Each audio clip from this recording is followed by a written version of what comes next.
Hello दोस्तों, स्वागत है आप सभी का आरवीएस कैंपस के इस ऑनलाइन प्लेटफॉर्म पे। दोस्तों, आज हम गति के कुछ बेहतरीन कॉन्सेप्ट्स के बारे में चर्चा करने वाले हैं और यह वीडियो आपके लिए बहुत ही इंपॉर्टेंट होने वाली है। मोशन के बारे में आज हम डिस्कस करेंगे। फ्रेंड्स, इसके पहले मैंने एक और वीडियो डाल रखी है जिसका नाम है मापन। मापन की ये वीडियो आप प्लेलिस्ट में जाके देख सकते हैं या फिर डिस्क्रिप्शन बॉक्स में आपको लिंक प्रोवाइड करा दी जाएगी, वहां से भी आप देख सकते हैं। चलिए स्टार्ट करते हैं आज का अपना टॉपिक बिना डिले किए हुए। तो चलिए, आज हमें पढ़ना है गति के बारे में। गति को ही हम बोलते हैं मोशन। क्या होता है गति? तो यदि कोई वस्तु समय के साथ साथ अपनी स्थिति में भी परिवर्तन करती है तो इस अवस्था को वस्तु की गति अवस्था बोलते हैं। आगे बात समझ में? यदि कोई वस्तु समय के साथ साथ अपनी स्थिति में भी परिवर्तन करती है तो इस अवस्था को हम गति अवस्था बोलते हैं। जैसे सपोज दैट मैं यहां पे खड़ा हूं और मैं चल करके यहां पर पहुंच गया। अब मेरे वहां से यहां आने में कुछ ना कुछ टाइम तो लगा ही होगा, तो टाइम के साथ साथ मेरी पोजीशन भी चेंज हो गई। इसका मतलब कि मैं किस अवस्था में हूं? तो मैं गति अवस्था में हूं। ठीक है, तो गति अवस्था से आप क्या समझते हैं? सिंपल सी डेफिनेशन है, यदि कोई बॉडी, यदि कोई पार्टिकल समय के साथ साथ अपनी अवस्था को भी परिवर्तित करे तो इसको हम क्या बोलते हैं? गति अवस्था बोलते हैं। ठीक है, और यदि समय के साथ साथ अपनी अवस्था परिवर्तित नहीं करता है तो उसको हम विराम अवस्था बोलते हैं। बिल्कुल क्लियर और बिल्कुल सिंपल बात है। ठीक है, चलिए देखते हैं अगर कोई वस्तु गति अवस्था में है तो वो उसके द्वारा क्या किया जा सकता है। अगर कोई वस्तु गतिशील अवस्था में है तो वो टाइम के साथ साथ या तो कुछ दूरी तय कर सकती है और या तो कुछ विस्थापन तय कर सकती है। गति के बारे में जब भी स्टार्ट करते हैं तो हमारी बेसिक स्टार्टिंग कहां से होती है? एक तो आ जाएगा आपका दूरी और दूसरा क्या आ जाएगा? विस्थापन। ठीक है, एक आ जाएगा दूरी जिसको बोला जाता है डिस्टेंस, दूसरा आ जाएगा विस्थापन जिसको हम बोलते हैं डिस्प्लेसमेंट। तो दूरी और विस्थापन दो चीजें हैं। अगर कोई वस्तु गतिशील है तो या तो वह कुछ दूरी तय करेगी या फिर कुछ विस्थापन तय करेगी। ठीक है, दोनों में क्या डिफरेंस है डिस्कस करते हैं फटाफट इसको हम। देखिए, मान लीजिए यह कोई पार्टिकल ए पॉइंट पे है और यह बी पॉइंट पर पहुंच जाता है और ए से बी के बीच की दूरी जो है ये 10 मीटर की है। ठीक है, तो मैं आपसे पूछूं कि बताओ यह पार्टिकल ए से बी तक पहुंचने में इसने कितनी दूरी तय की? तो आप सिंपली बोलोगे सर ये 10 मीटर की दूरी तय करके आया है। ठीक है, मैंने कहा कि ये बी से लौट आया और इसने यहां पर पहुंच करके अपनी एक नई पोजीशन बनाई जिसको हमने नाम दिया सी, और यहां से यहां तक की दूरी कितनी थी? 5 मीटर थी। अब बताओ इसने कितनी दूरी तय की? तो आप कहोगे सर 10 और प्लस 5 कर लो, कितना हो जाएगा? टोटल 15 हो जाएगा। तो इसने ओवरऑल कितनी दूरी तय की? 15 मीटर की दूरी तय की। ठीक है, लेकिन मैं ये पूछूं आपसे कि बताइए वह पार्टिकल अब कहां पर है? अपनी प्रारंभिक अवस्था से वह अब कितनी दूरी पर है? तो आप कहोगे सर इसकी प्राइमरी स्टेज ये वाली थी और नई वाली स्टेज ये वाली है, मतलब पार्टिकल यहां पर है। तो यहां से यहां की दूरी कितनी हो गई भाई? टोटल दूरी 10 है, 10 से 5 घटा दिया तो बचा कितना? 5 बचा हमारे पास। इसका मतलब कि इसकी यह अवस्था दो बिंदुओं के बीच में अब अवस्था कितने मीटर की है? 5 मीटर की। आ रही बात समझ में? अब अगर मैं आपसे दूरी और विस्थापन को एक्सप्लेन करने के लिए कहूं तो बिल्कुल सिंपली आप कर सकते हो। दूरी क्या है? तो किसी वस्तु द्वारा एक निश्चित समय में तय किए गए रास्ते की कुल लंबाई को हम क्या बोलते हैं? दूरी बोलते हैं। और किसी निश्चित समय में किन्हीं दो बिंदुओं के बीच किसी वस्तु की स्थिति को, उसकी पोजीशन को हम क्या बोलते हैं? विस्थापन बोलते हैं। आ गई बात समझ में?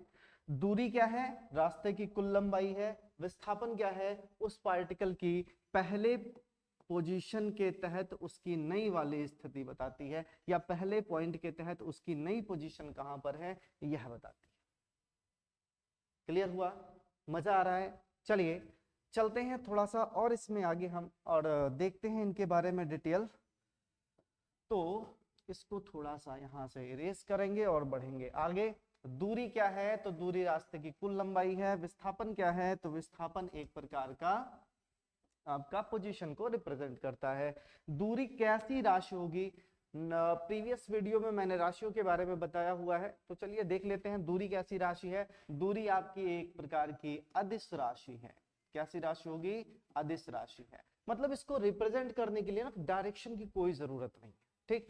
जबकि विस्थापन क्या है? विस्थापन एक प्रकार की सदिश राशि है, इसको रिप्रेजेंट करने के लिए दिशा की जरूरत होती है। अगर मात्रक की बात कर लें तो दूरी का मात्रक भी मीटर ही होता है और विस्थापन का मात्रक भी मीटर ही होता है, दोनों में कोई डिफरेंस नहीं होता। आ गई बात समझ में? अगर दूरी की बात की जाए, एक पॉइंट जो डियर स्टूडेंट हर एग्जाम में लगभग पूछा जाता है, मोस्ट इंपॉर्टेंट पॉइंट है, क्या है कि दूरी सदैव धनात्मक होती है। याद रखिएगा, दूरी हमेशा कैसी होगी? डिस्टेंस हमेशा कैसी होगी? धनात्मक होगी। ऑलवेज विल बी पॉजिटिव, हमेशा यह धनात्मक होगी। इसका मान ना तो जीरो हो सकता है और ना ही नेगेटिव हो सकता है। लेकिन जब बात करते हैं हम विस्थापन की, तो विस्थापन आपका धनात्मक मतलब पॉजिटिव, नेगेटिव मतलब ऋणात्मक, एवं शून्य भी हो सकता है, मतलब यह जीरो भी हो सकता है। याद रखिएगा। तो डिस्प्लेसमेंट आपका पॉजिटिव, नेगेटिव एंड जीरो तीनों डायमेंशंस में मिल सकता है। लेकिन जब हम बात करेंगे दूरी की, तो दूरी हमेशा कैसी होती है? सदैव ये होगी पॉजिटिव, हमेशा यह धनात्मक। आ गई बात समझ में? चलिए एक छोटा सा बड़ा प्यारा सा कॉन्सेप्ट है इसी के बीच में, देखिएगा आप लोग, तो बहुत ही इसमें आपको मजा आने वाला है, तो आराम से समझिएगा चीजों को। जैसे अभी मैंने थोड़ी देर पहले आपको 2 पॉइंट बना के बताए थे। एक पॉइंट मैंने ए बनाया, दूसरा मैंने क्या बनाया? बी बनाया। दोनों के बीच की दूरी कितनी थी? 10। मैंने कहा पार्टिकल लौट के एक तीसरे पॉइंट सी पर आ गया, तो दूरी बताओ कितनी हो गई टोटल? तो हमने निकाला था क्या? 15 मीटर हो गई। यही तो निकाला था। लौट के कितना आया था? 5 आया था, ये रिटर्न होके, है ना? तो टोटल हुआ कितना? टोटल 15 हुआ था, ठीक है। अच्छा, यहाँ पे मैंने पूछा कि बताओ दूरी तो 15 हुई, विस्थापन कितना हुआ? तो विस्थापन हमने देखा कितना हुआ था? 5 मीटर। ये 15 मीटर क्या है? तो आप कहोगे सर ये तो दूरी है, ठीक है। 5 मीटर क्या हमने तय किया? तो आप कहोगे सर ये विस्थापन था, ठीक, डिस्प्लेसमेंट था, विस्थापन था। क्लियर? तो अब यहां से एक बहुत ही प्यारा सा कॉन्सेप्ट मिलने वाला है आपको। अगर कभी एग्जाम में आपसे पूछता है दूरी बटा विस्थापन, दूरी बटा विस्थापन का रेशियो जो है, अनुपात जो है, यह कितना होता है? तो आप कहोगे सर दूरी या तो विस्थापन के बराबर हो सकती है या तो विस्थापन से छोटी हो सकती है, सॉरी बड़ी हो सकती है। दूरी कभी भी विस्थापन से छोटी नहीं होगी। समझ में आ रही है मेरी बात? दूरी जो है यह विस्थापन से, अगर कोई पॉइंट ए से चलता है बी पे पहुंच जाता है और आपसे पूछा जाए कि दूरी कितनी है, दूरी कितनी है, तो आप बताओगे सर 10 मीटर है, ठीक है। अगर आपसे पूछा जाए बताओ विस्थापन कितना है, तो आप कहोगे सर यह जो विस्थापन है यह भी 10 मीटर है, ठीक। लेकिन इस पोजीशन में मैं पूछ रहा हूं कि यहां से लौट के ऑब्जेक्ट यहां पे आ गया है, अब दूरी कितनी है? तो आप कह रहे हो सर दूरी 15 है। मैंने पूछा विस्थापन कितना है, आपने कहा सर विस्थापन 5। इसका मतलब क्या हुआ कि जो दूरी है यह विस्थापन से ज्यादा भी हो सकती है, विस्थापन के बराबर भी हो सकती है, लेकिन कभी भी विस्थापन से छोटी नहीं हो सकती। अर्थात दूरी और विस्थापन का जो रेशियो है यह या तो बराबर हो सकता है और या फिर क्या हो सकता है? ग्रेटर हो सकता है। दूरी विस्थापन से बड़ी हो सकती है और दोनों का अनुपात 1 से अधिक होगा हमेशा। तो इसको बहुत ही अच्छे से समझ लेना, क्योंकि यह एग्जाम में पूछा जाता है, ठीक है। सेम अगर हम थोड़ा सा इसको रिवर्स करने की बात करें, अगर थोड़ा सा इसको हम रिवर्स करने की बात करें, जैसे देखिए अगर मैं आपसे कहूं कि विस्थापन बटा समय क्या होगा, विस्थापन बटा दूरी, यह क्या होगी, तो विस्थापन बटा दूरी यह ऑलवेज ग्रेटर और इक्वल टू क्या हो जाएगी, 1 हो जाएगी। तो यह दो बड़े ही प्यारे से कॉन्सेप्ट थे, इनको आप याद रखिएगा, बहुत ही इंपॉर्टेंट है और ये क्लासेस में आपके एग्जाम्स में पूछे भी जाते हैं। चलिए चलते हैं थोड़ा सा और आगे। अगर देखिए हमने थोड़ी देर पहले किसकी किसकी चर्चा की भाई, तो आप कहोगे सर हमने बात की दूरी की और किसकी बात की, हमने विस्थापन की। किसकी, विस्थापन की। अगर किसी निश्चित समय में कुछ दूरी तय की जा रही है, मतलब दूरी कुछ समय में तय की जा रही है, तो दूरी बटा समय किसके बराबर होता है बताइए, चाल के बराबर होता है।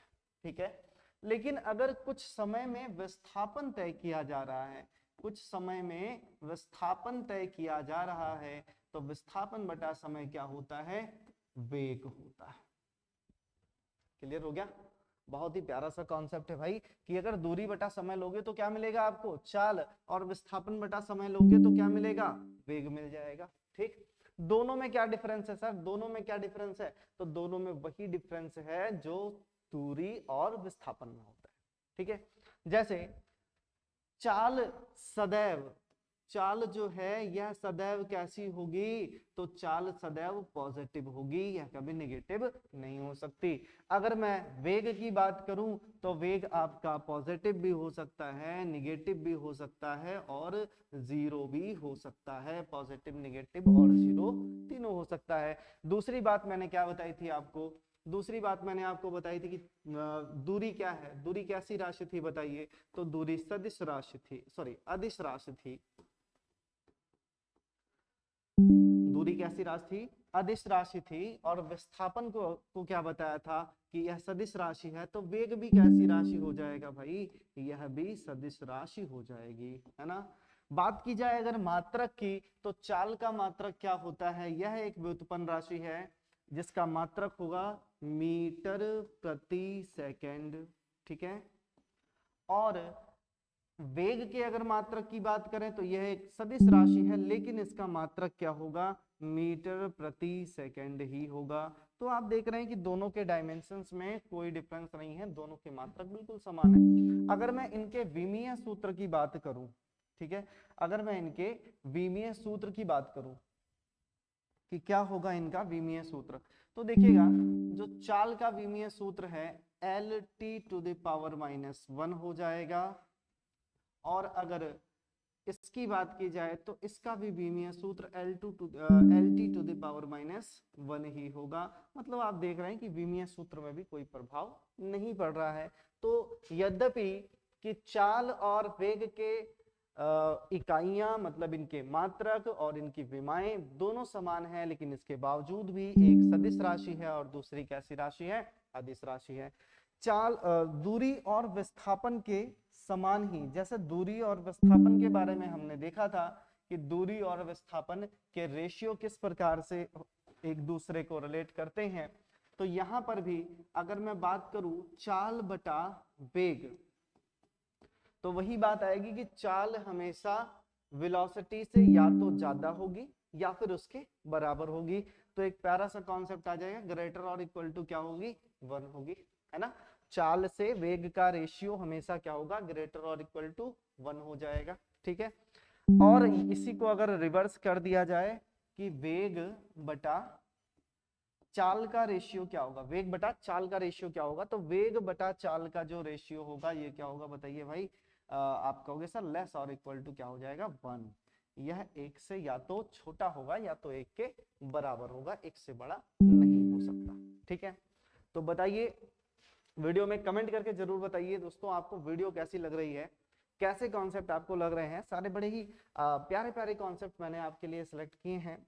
तो चलिए, तो ये तो बात रही किसकी, चाल की और किसकी, वेग की। अब हम चाल और वेग को अगर 1/1 देखें, चाल और वेग को हम अगर 1/1 देखें, है ना, कि अगर कोई वस्तु गति करने स्टार्ट कर दी है, मोशन अगर उसने स्टार्ट कर दिया है ना, तो फिर उसमें कितने प्रकार की चाल हो सकती है, कितने प्रकार के उसमें वेग हो सकते हैं, है ना, चाल कैसे कैसे रिलेट करती है वेग से, ये सब चीजें भी हम देखेंगे।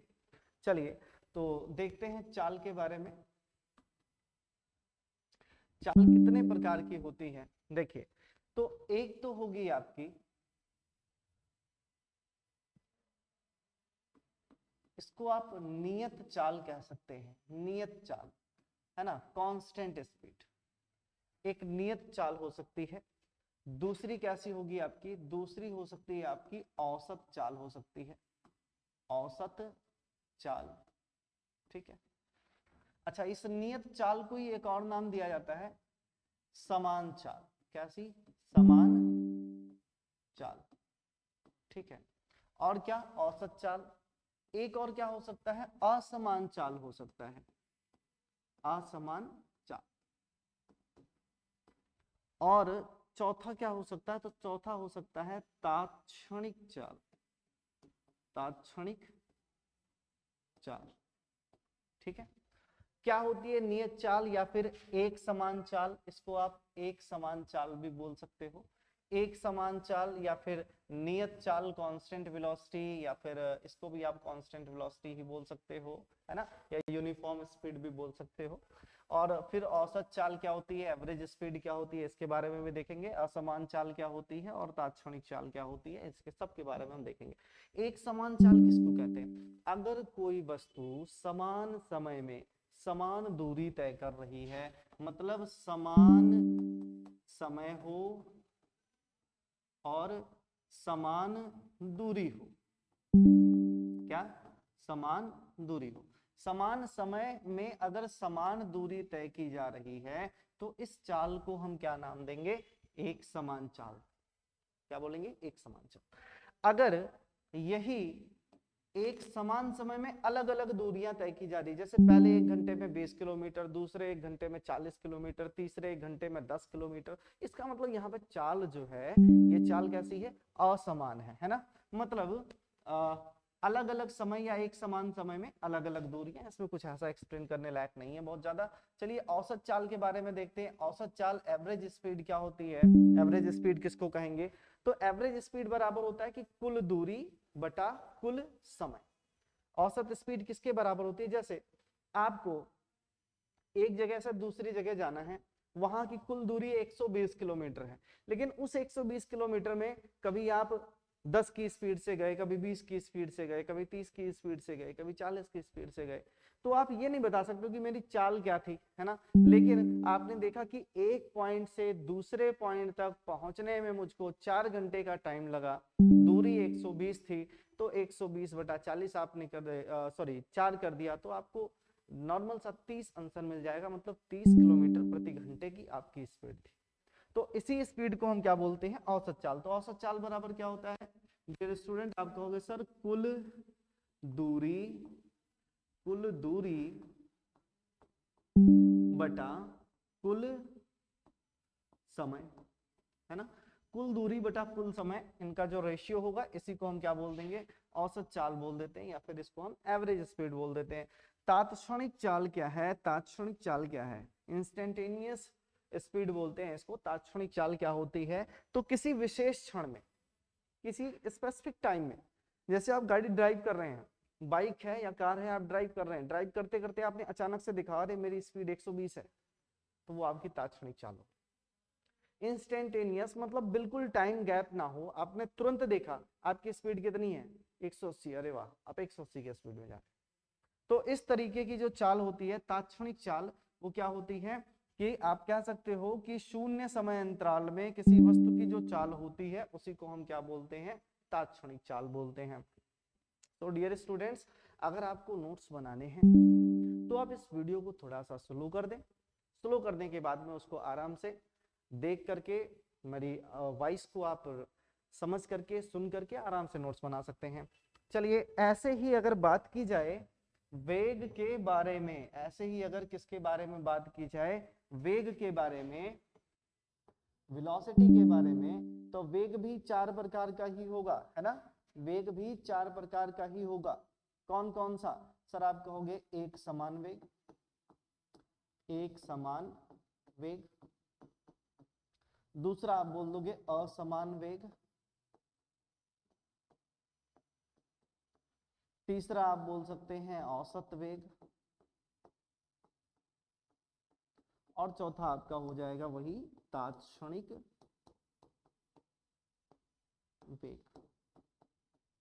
ठीक है, तो वेग भी ऐसे ही 4 प्रकार का होगा, एक समान वेग, असमान वेग, औसत वेग, तात्क्षणिक वेग। सिंपल सी बात है, अगर समान समय अंतराल में वो समान विस्थापन को तय करता है, याद रखिएगा जहां वेग आया वहां पे क्या हो जाएगा, विस्थापन हो जाएगा। तो यदि वह समान समय अंतराल में समान विस्थापन को तय करेगा तो कैसा वेग होगा, एक समान वेग होगा, है ना।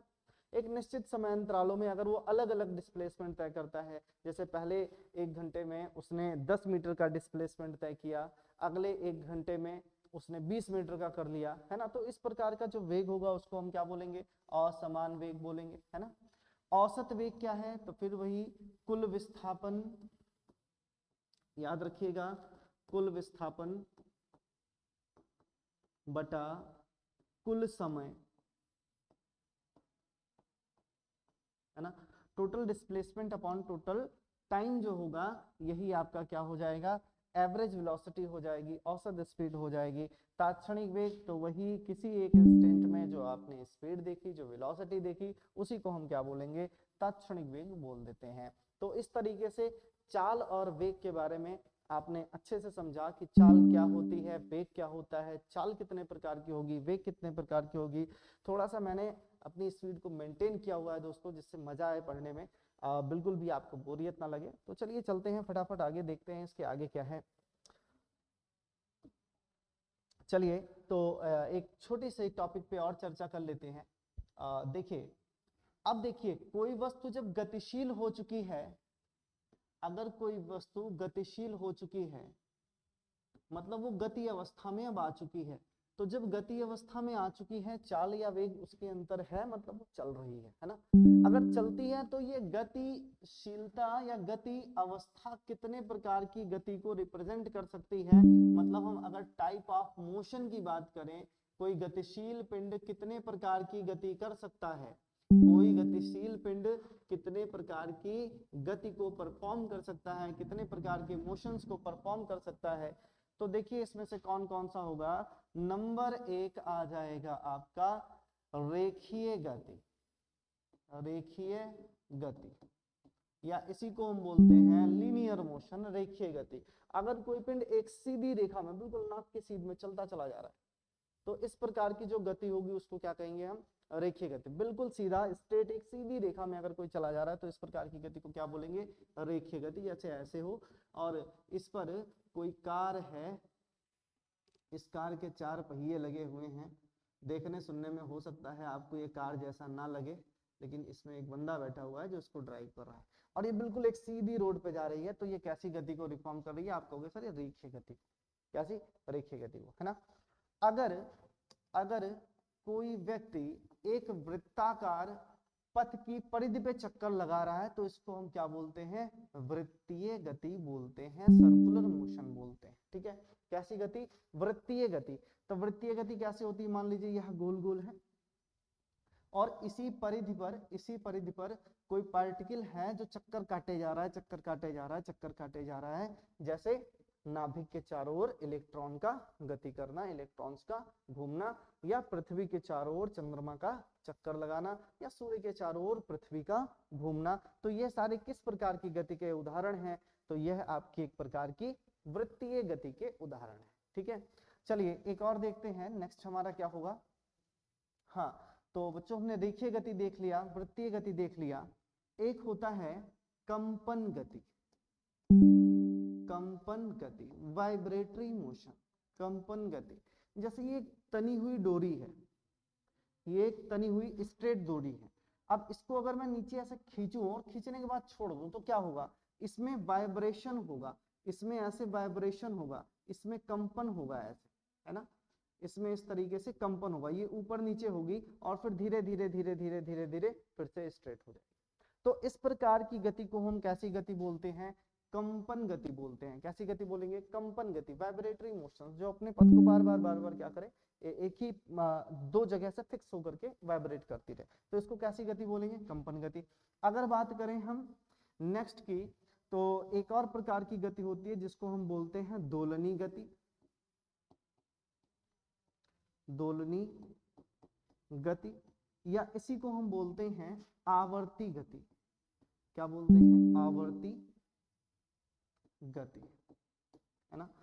यदि कोई पार्टिकल, अगर कोई पार्टिकल अपने पथ को बार बार दोहराता है तो इस प्रकार की गति को हम दोलनी गति कहते हैं या फिर आवर्ती गति बोलते हैं। ठीक है, जैसे मान लीजिए कि यह एक पेंडुलम है और यह किसी दृढ़ आधार से लटका हुआ है, और लटकने के बाद में ये अपनी माध्य स्थिति के दोनों ओर बराबर कंपन कर रहा है। इस तरीके से ये माध्य स्थिति के दोनों ओर क्या कर रहा है? हाँ, आ जा रहा है। तो इस प्रकार की गति को क्या बोलते हैं? दोलनी गति, जो अपने पथ को क्या करे? बार बार दोहराए। तो इस प्रकार की गति को हम आवर्ती गति बोलते हैं या फिर क्या बोलते हैं? दोलनी गति बोलते हैं। ठीक है, तो पेंडुलम जो होता है, पेंडुलम घड़ियां जो होती है ना, उसमें पेंडुलम जो लटका होता है कैसी गति करेगा? तो आप कहोगे सर वो दोलनी गति करेगा। ठीक, मैं आपसे पूछूंगी बताइए, जो साइकिल चलती है तो उसमें जो चक्का होता है वो पहिया कैसी गति करेगा? तो याद रखिएगा, जैसे ये पहिया है, ये अपनी धुरी के चारों ओर, ये तीलियां इसमें लगी हुई है ना, तो अपनी धुरी के, ये इसकी धुरी है, ये अपने धुरी के चारों ओर घूम रहा है। तो जब ये धुरी के चारों ओर घूमेगा तो ये कैसी गति करेगा? यह एक प्रकार की आवर्ती गति कर रहा है, क्योंकि अपनी धुरी को बार बार बार बार घूम रहा है। ठीक, अगर ये किसी रोड पे चल रहा होगा, रोड पे अगर किसी चल रहा होगा तो कैसी गति कर रहा है? तो आप कहोगे सर ये तो रेखीय गति कर रहा है। क्यों रेखीय गति करेगा? क्योंकि एक सीधी रेखा में जा रहा है। ठीक है, अगर यहाँ पे कोई पार्टिकल लगा हुआ है तो वो कैसी गति कर रहा है? वो वृत्ताकार पथ की परिधि को घुमा रहा है, इसका मतलब वो कैसी गति कर रहा है? वृत्तीय गति कर रहा है। कैसी गति? वृत्तीय गति कर रहा है। ठीक है, चलिए एक और छोटा सा प्यारा सा एग्जाम्पल है, इसी में एक और एग्जाम्पल को लेते हैं, फिर उसके बाद टॉपिक को एंड करते हैं आज के।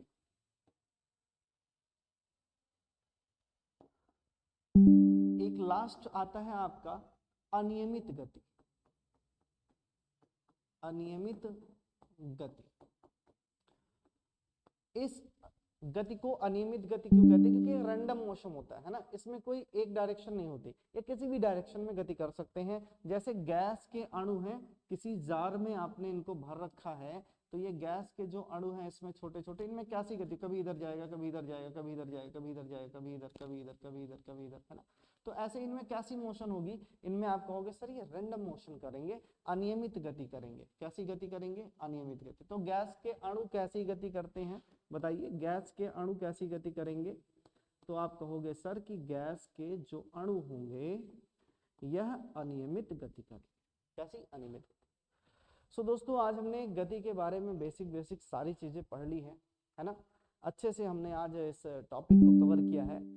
कल मैं न्यूटन्स लॉ और उससे रिलेटेड जो भी गति के नियम हैं उनके बारे में चर्चा करूंगा। कल की क्लास दोस्तों और भी इम्पोर्टेंट होने वाली है। बहुत सारे ऐसे एग्जाम्पल्स लिए जाएंगे जो परीक्षा में सीधे पूछे जाते हैं, जैसे बल की परिभाषा किस नियम से ली गई है, या संवेग संरक्षण का नियम कौन सा है ना। तो इस तरीके से मैं आपको चीज़ें एक्सप्लेन करूंगा।